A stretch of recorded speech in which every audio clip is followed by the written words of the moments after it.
What's up, USFLers? I'm Landon. And I'm Yoder. And today, we're bringing you episode 2 of the USFL review. After an exciting opening weekend for the USFL. Only 3 games per played. Only 3. Tonight's going to be a good one, though, with them always. Hometown, baby. Alright, so let's start off today. As I will run you down through the segments real quick. So we will start off with the week 1 review. Then we will look ahead to tonight's game between the Maulers and Bandits. Then we will look ahead again, this time to week 2. Top 5 power rankings. And then the bonus. I'm not going to say the bonus.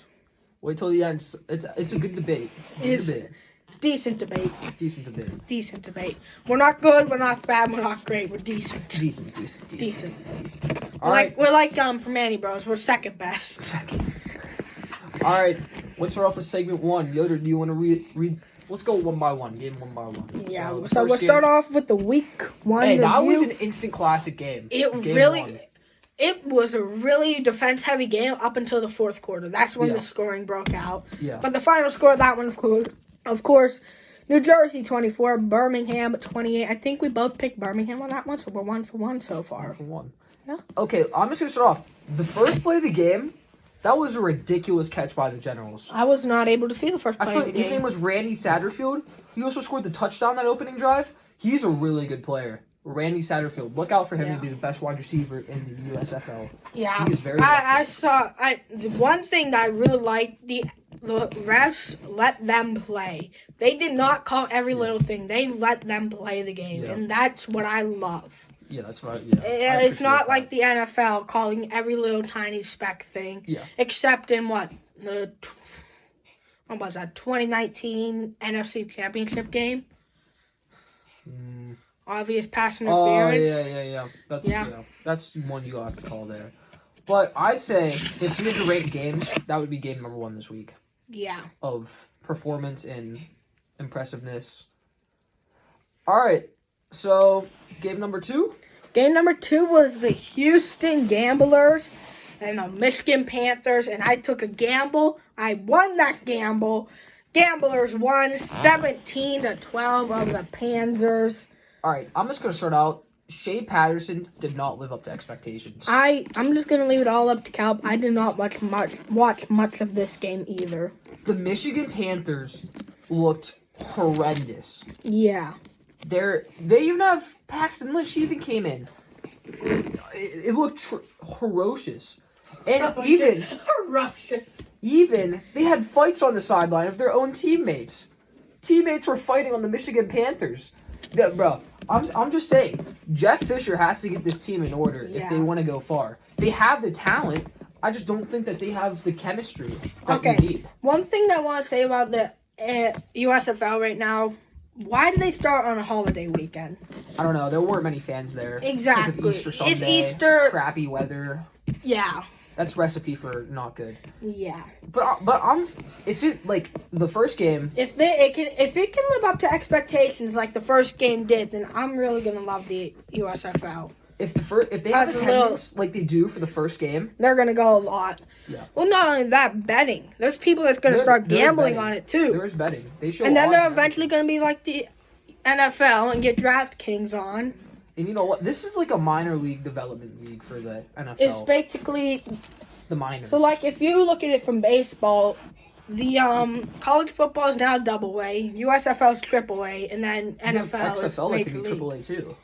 When it comes back, yeah.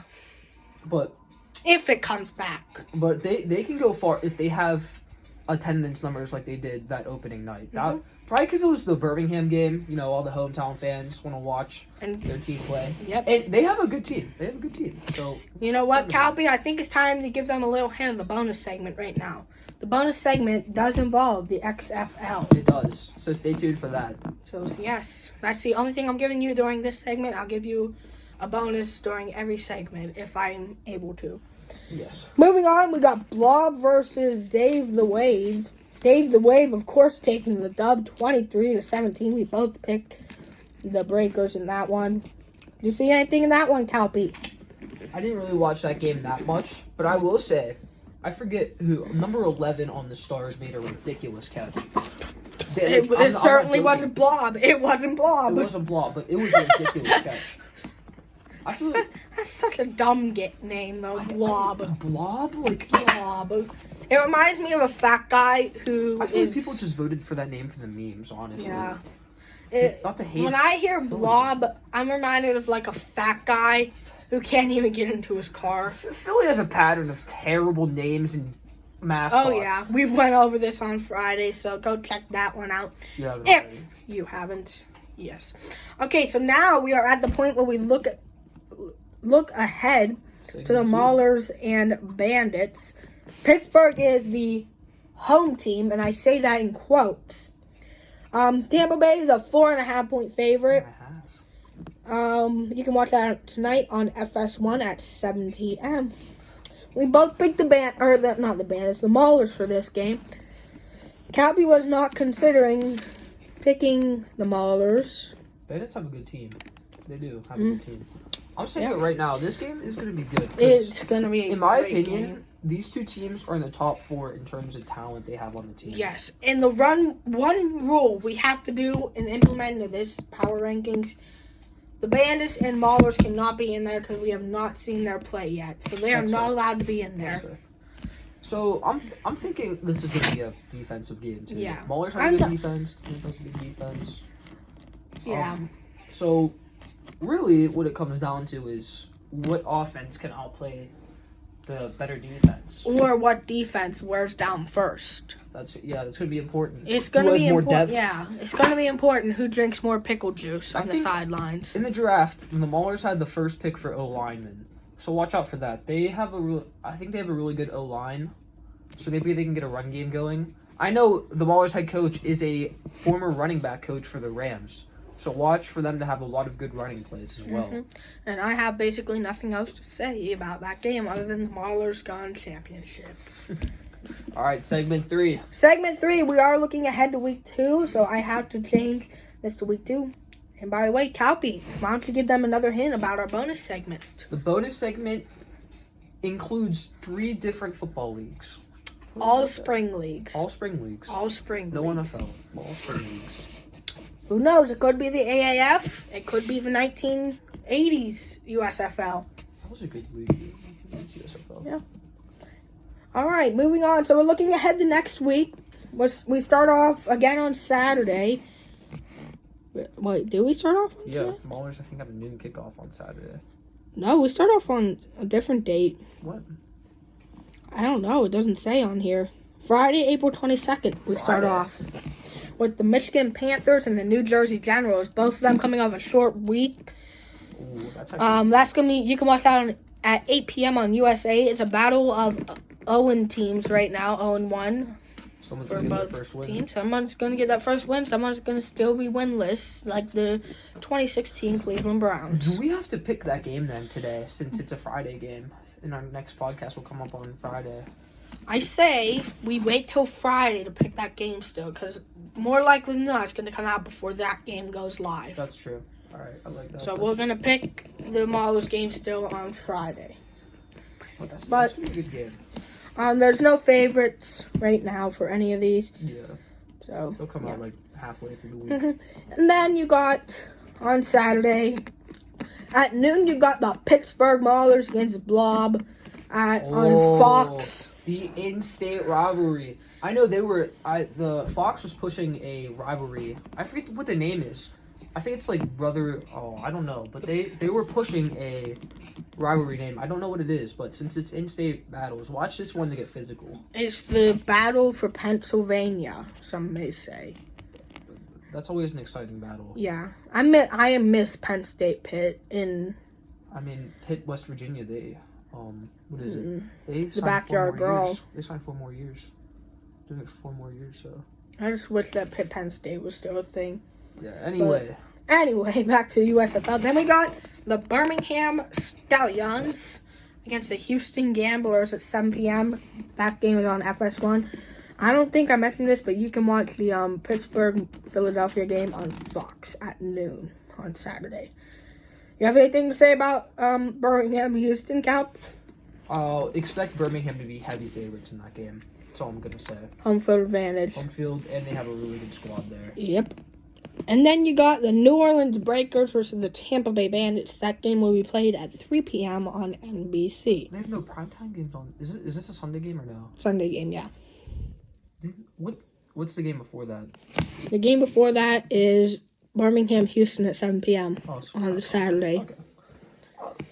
So they have again two primetime games, two Breakers and day games. Is that Breakers and Bandits, right? Breakers, Bandits, yeah. That's actually, So that's but we'll know more about the Bandits after tonight. So yeah, tonight's gonna be telling for what the top teams are. Yep. Bottom teams. So do you got anything else to say about week 2, Calpy? Some good matchups in there. Yeah, there really is. I'm really liking. I don't know. Depending on how Pittsburgh comes out tonight, I think that Philly-Pittsburgh will be a good game. I'm also liking that down south battle with New Orleans and Tampa. And you also got a down south battle with Birmingham and Houston. Yeah. Then you got up north battle with Michigan and New Jersey. Yeah. So the divisions are split this week. Everybody's playing a division opponent. Yeah. So, okay. You ready to move on? Yeah. It's power rankings time. Power rankings. Okay, so Calpy. One team will get left off of the top 5. One team. Out of 8, but technically 6 this week, yes. I feel like I know what team's going to be left off.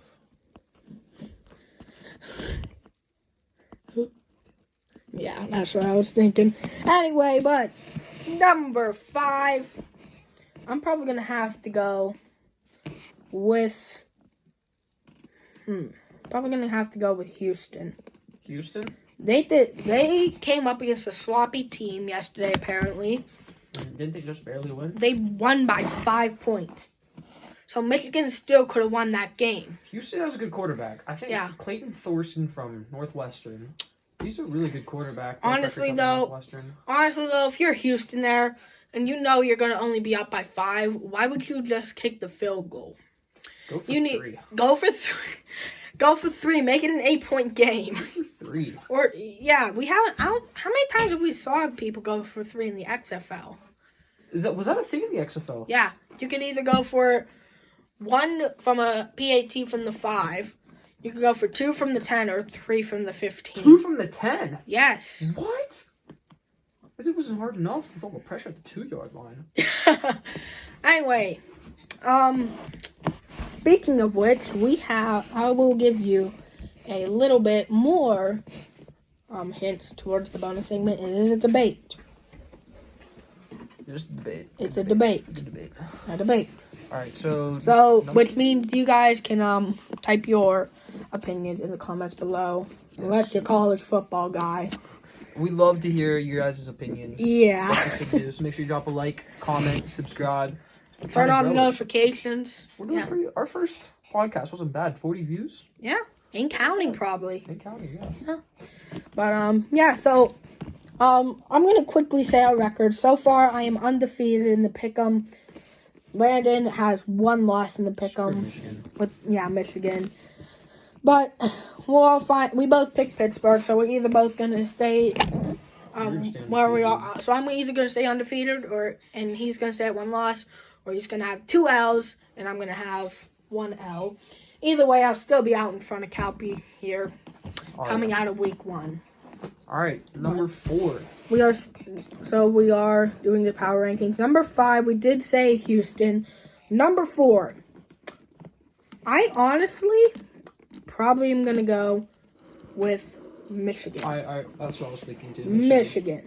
They look so sloppy. They look sloppy. I was honestly considering booting them out of the top 5, giving Houston 4th, and maybe putting Philly in there. Yeah, Philly's 6th. Yeah, just barely Philly 6th. Yeah, Philly didn't show up. If Michigan played a little worse, then they probably would have got booted. Yeah, but I feel like Michigan has. You know what? I think we should flip that around. Michigan's 5th, Houston's 4th. Yeah, fair. Yeah. Because Houston beat them. Okay, and then number 3, I'm probably gonna go with the New Jersey Generals. I respect that. I mean, they did good, but they blew it in the end. At the end of the day, Defense they did didn't not show up win. in the last drive. It's like the Bills-Chiefs game. You have to show up in the last drive. You can't just lay back with 15 seconds left. Yeah. It was a good game. It was a really good game, but at the end of the day, you lost because your defense was incompetent at the end of the game. I'm just saying, they have Randy Satterfield. I respect that man. Mm-hmm. They have something going on offense with Randy Satterfield and Luis Perez. Yeah. Good offense. Mm-hmm. Number 2, I think I have to go New Orleans. They just barely beat Philly by what? 23 minus 17, that's what? 6. They barely beat Philly. They beat them by a touchdown. Philly's not the best of teams, so if I don't know. They have a sick color scheme, but I'm scared for the Breakers. I didn't really watch much of this game because Easter. Yeah, I didn't watch much of the games on Sunday. I mean, you gotta show up a little bit more, Breakers. Yeah. I know you're ranked second. You gotta show up a little bit more. Because after the Maulers Bandits game, you're probably gonna get pushed down by one, maybe even 2 teams, depending on how we're not. I mean, you're lucky if the Maulers and Bandits played yesterday. You wouldn't be in this top 5. They wouldn't be in the top. More likely, top 3. More likely, I would say they wouldn't be in the top 3. Yeah, they more likely not though. They would not be in the top 5 by the way they played. Yeah. But so we will not be doing another power rankings on Friday. I just want to throw that out right now because we try to do new stuff every time we do out a podcast. Yeah. And then number 1, we have the Birmingham Stallions. Great team. Good team. They're a great team. They almost lost to New Jersey, you might be saying. But at the end of the day, they showed up when it counted the most at the very end of the game. They showed up and their fans showed up. Everybody showed up at the end of the game. Their defense was incredible on the last drive. Their offense, they found a way to go down there and score. What they do is they run a 1-2 punch with quarterbacks. Mm-hmm. They were down by 3 points going into that drive, and they came out leading by 4. Yeah. I don't know about that though. I think you probably still have to go with going for the 2 points or the 3 points. Yeah. Because at the end of the day, if New Jersey scores again, then that's game over. If you go for 2, at least you're up by 5, and if you go for 3, you're up by 6. So there's a chance they don't get that point after or points after. His name's Magoo, right? Magoo? Alex Magoo? I don't know. That's their quarterback's name, Alex Magoo, and then they have I want to say Williams as their second quarterback. That's like a run-first quarterback that they basically run RPO with. Yep. So that's a good team. All right, Calpy, you want to give them one more little hint before we tell them what the bonus is? We're going to do ranking. It's sort of like a ranking type. Basically, yeah, ranking. So, we will give you a little bit of time to think about it in your head, and we'll give you some helpful Jeopardy music. That's copyright! Copyright! Copyright! Okay. Yeah, but, YouTube, okay. Please don't demonetize us. We're not even monetized yet. Just demonetize us. Alright, you ready to reveal it? The bonus segment, if you didn't figure it out already, we are doing a debate between the AAF versus the XFL. And the winner of that debate will go up against the USFL, today's USFL, not 1980s USFL. Yes. All right. So, I'm gonna kick it AAF off. versus XFL. I vote for the XFL here. I really vote for the XFL heavily. The AAF they didn't even play a full season. Didn't Hines Ward run that league? No, I don't. I think it was Hines Ward that run that league. I don't even know who ran that league. Hines Ward definitely ran that league. That was so bad though. Like they put a team in San Diego. They put a team in San Diego? Yes. I couldn't name. They put a team in San Diego because the Chargers left. So why would San Diego want to go back to football after they just got screwed by the NFL? A Seattle team? No, they didn't. They didn't have a Pittsburgh team. I think they had a Cleveland team though. Let me check. I remember us doing a slideshow on it in 5th grade. I think they Don't you remember that? Yeah. They had 8 teams, I think. I think they had 8 to 10 teams. 2019. was just a disaster. That was bad. It was terrible. They only got CBS Sports, NFL Network. NFL covered that. Why would the NFL do that? And Turner Sports, who the is that? I feel like I know who Turner is. I don't know much. Teams. So, you had the Atlanta Legends, the Birmingham Iron, Birmingham had a team. Memphis Express. What? How does Memphis have a team? Memphis wanted an NFL team for years. They got screwed over by the NFL. How many times? It's like San Diego. They just said, okay, we'll give you a team. And nobody wanted to show up to the games. They had the Orlando Apollos. That was half the league, okay? The Arizona Hotshots. No. They just stole that from the Hotshots place in freaking Pittsburgh. Yeah. Pittsburgh, whatever. The Salt Lake Stallions. Utah had a team. The San Antonio Commies. What? Commanders. San Antonio? And finally, the San Diego Fleet. What are we doing, AF? What are we doing? Like, that was a disaster. You want to know why? Why? According to this Wikipedia article, How many weeks I'll read this. It says it was founded by Charlie Ebersol and Bill Pullen in 2018. The AAF began play on February 9th, 2016, 6 days after the NFL's Super Bowl 53. So I was right about the bad pass interference call. Yeah. Championship game. The league was scheduled to have a 10-week regular season and conclude with a championship game on April 27th. No playoffs, just a championship game? That's the way college football used to do it for so many years. I think they should still expand it to 8 teams. Yeah. But anyway, according to after 8 weeks of play, however, the league's football operations were suspended by controlling owner Thomas Dundon on April 2nd. 2 days later, the AAF allowed players to leave their contracts to sign with NFL teams. You want to know what happened next? What? The AAF filed for Chapter 7 bankruptcy on April 17, 2019, with the league's sole season left incomplete. Wow. Couldn't even make it past one season. Okay? So I think that's a no-brainer. So let's look up the XFL. I think that's a no-brainer. XFL wins that. They had sports. Correct me if I'm wrong, though. I do believe Hines Ward did have a role. I think he might have. Hines Ward has a coaching job. So these were the XFL teams. The Dallas Renegades, Houston Roughnecks, Los Angeles Wildcats, and Seattle Dragons. No, these are respectable places to put teams in. Okay. Then you got the DC Defenders, New York Guardians, St. Louis Battlehawks, I like St. Louis. and Tampa Bay Vipers. And then they had this practice squad that was called Team 9 for every team's practice squad players. Really? Yes.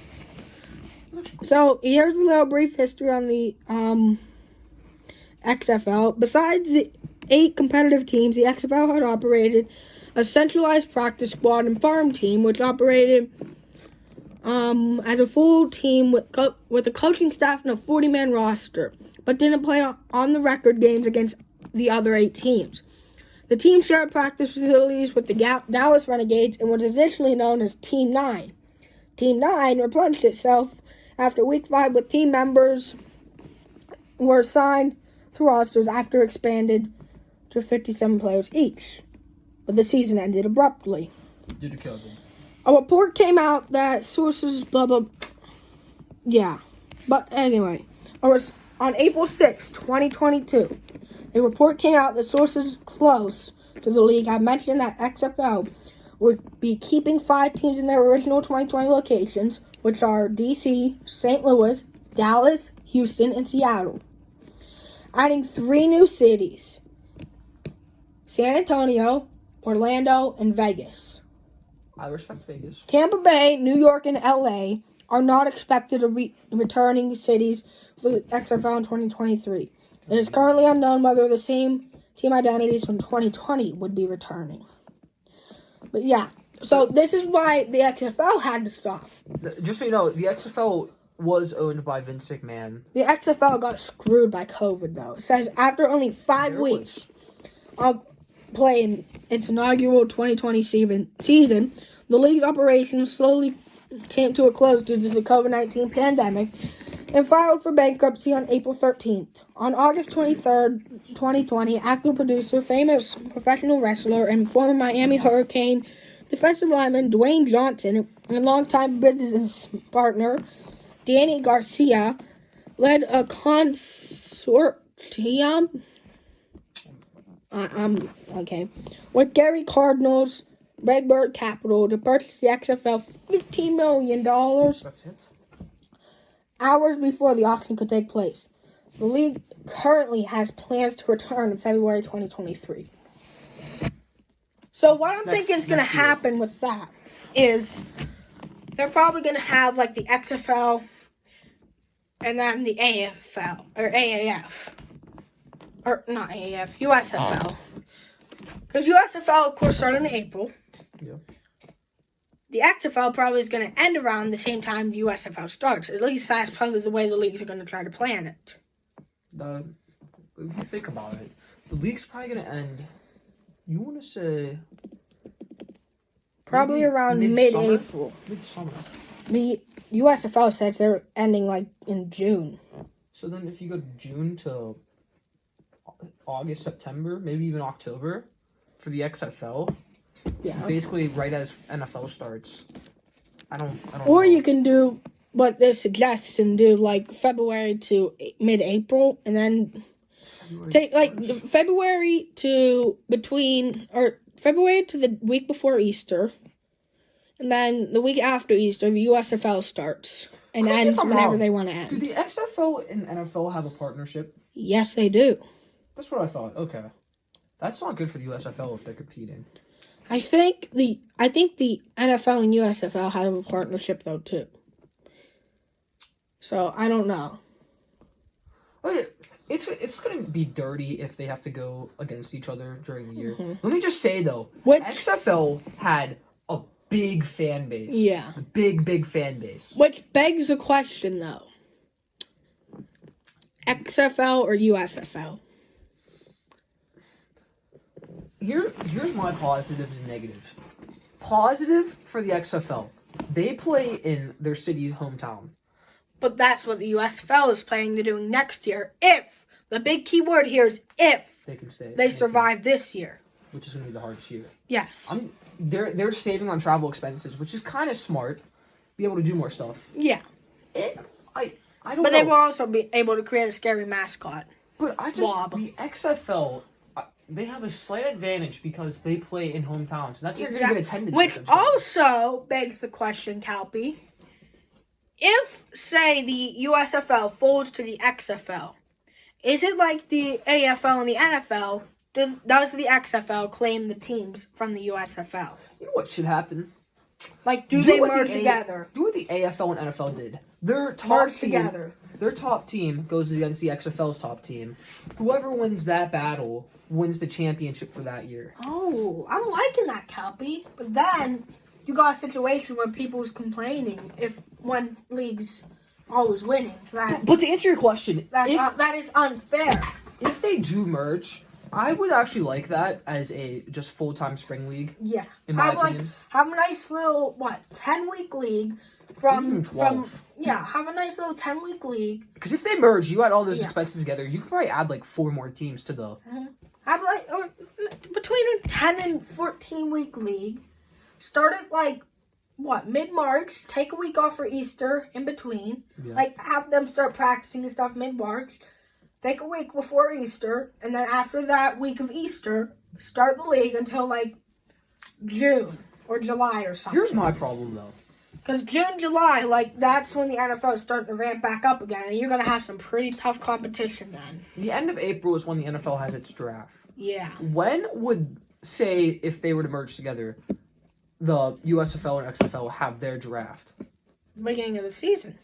How would you do that, though, if it starts? Because Like, do it. NFL prospects are taking big time gambles entering the USFL draft instead of the NFL. No, what they gotta do is like they need to, when they work together, get a partnership with the NFL. Say, hey, if there's any players that are on the practice squad or something, send them over to our draft, and that will be the USFL XFL draft. And then you got all the college prospects. If they want, and then just go to them and say, if you want to enter our draft, go ahead. But we're not telling you have to. Yeah.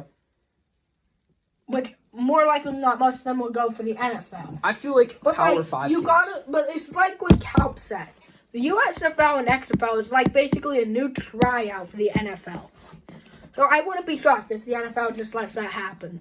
Like, just says the college kids goes to the spring leagues, and that's the tryouts basically. Yeah, I respect that. It's just the only problem is, you know what? In the draft, you're gonna get a bunch of D2 kids. Yeah. Well, then you know what? Listen. Then you could say that we'll have the normal draft in April for the team, like for the players that want to go straight to the NFL, no spring leagues. Yeah.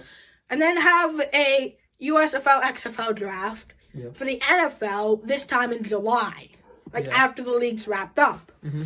Have that, and then all the players that want to move from those spring leagues to the NFL, if the teams pick them, and I'm proposing this, the only teams that are allowed to participate in that draft are teams that did not make the playoffs that previous season.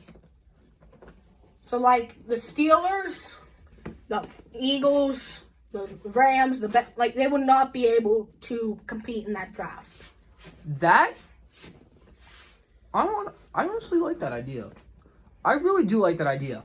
Here's the problem, though. Say for XFL and USFL teams are constantly going to lose players due to development for them to go to the NFL. Here's what I suppose, though. But, do what the USFL did. Have another draft, right after Super Bowl Sunday. In my opinion, I feel like the USFL or XFL should give bonuses to teams for developing players to the NFL. Yes. I think that they should, the NFL should say, hey, what we're going to do is we're going to have players' choices. We're going to say they can either go to you guys or they can come to us. Yeah. So we'll have our draft, and then if they didn't make it in our draft, you guys have your draft and do that. Yeah. And then at the end of your season, we'll have another draft solely for your players. If they want to go to the NFL and they get picked, they can come to us. Yeah. If they don't, they can either stay with you or retire, basically. Yeah. But, alright, so to answer the question, who would you take, USFL or XFL? USFL, probably. I would take USFL, too. If USFL can have attendance numbers like they did the first night, they're in good shape. The XFL, though, I'm probably going to have to switch to the XFL because, like Landon said, they did play in their home series. That's going to get attendance. Attendance was skyrocket. If you compare XFL to the USFL. They acted like it was some playoff game that they were playing. Exactly. Those teams that won an NFL team for so long and didn't get one, they got a second chance. That's what I like about the XFL. They're putting San Antonio in. Did you say Orlando? Yeah. They're putting teams in where have a good population and probably will be well respected. And then you got the USFL, who's putting teams in cities that already have NFL teams. Like New Orleans, they have the Saints. Houston has the Texans. Michigan has the Detroit Lions. Yeah, but seriously, Detroit Lions. Pittsburgh has the Steelers. Philly has the Eagles. New Jersey has Jets, Giants, and Eagles, basically. Yeah, Florida, people those are gonna just Tampa ask the has question. the Buccaneers. Why would I watch this if? Why would I watch this if I Steelers already to have it? Yeah, why would? That's the thing, though. People are going to the USFL and they're like, why would I watch this when I have an NFL team that I can go and watch? You can get diehard fans in San Antonio and exactly Orlando, places that don't have. So I say you just merge together and then you have those two leagues. Right. Like you have the, you can have the north and south like the USFL does. You can have the east and west. Like you can have the Atlantic and Pacific. Yeah, you can have Even the that's Canadian crazy. and Mexican for all we care. Maybe you could even have a team in Mexico. Yes, the NFL. A foreign I team. don't know though. I have a feeling before anybody goes to a different country, it'll be the NFL. Like I think go I think the first time the NFL expands out of country, it'll probably be to Mexico City. Really? Not London, because Mexico City, Just closer. like they're just gonna try to experiment it because it's gonna be harder with London too, and like Dublin and all them because they're gonna get jet lagged, and then you're gonna have these games that are absolute blowouts against teams that just have to travel across the country, not across the world. That is true. Maybe even So I think they're gonna they're gonna experiment with Mexico City first. I respect that. If they do end up expanding out of country. All right. That was a good debate. That was a really. I hope you guys enjoyed. I hope you enjoyed that. That deserves a like. All right. Remember, guys, like, subscribe. Like, subscribe, comment, we turn on enjoy doing notifications. this. Yes, we enjoy it. You get to talk about football when football's not really on right now. So. Yeah. All right. Any last words, Yoder? I think honestly, I have a suggestion for you. We get together on Friday and try to do something for the NFL. Friday we'll do the USFL review, and then Saturday we'll do like a NFL draft recap. I'm fine with that. Like, I'm fine with that. we'll help the NFL a little bit too. Make a separate channel for the NFL. Yeah, All right. NFL review. Anyway, guys, I hope you enjoyed. Make sure you like, subscribe, comment, share with Turn your on the friends. notifications bell. He's coming out once, maybe even twice a week, like this week happened. We'll see you guys on Friday. I'm Landon. Yoder. Peace out, guys.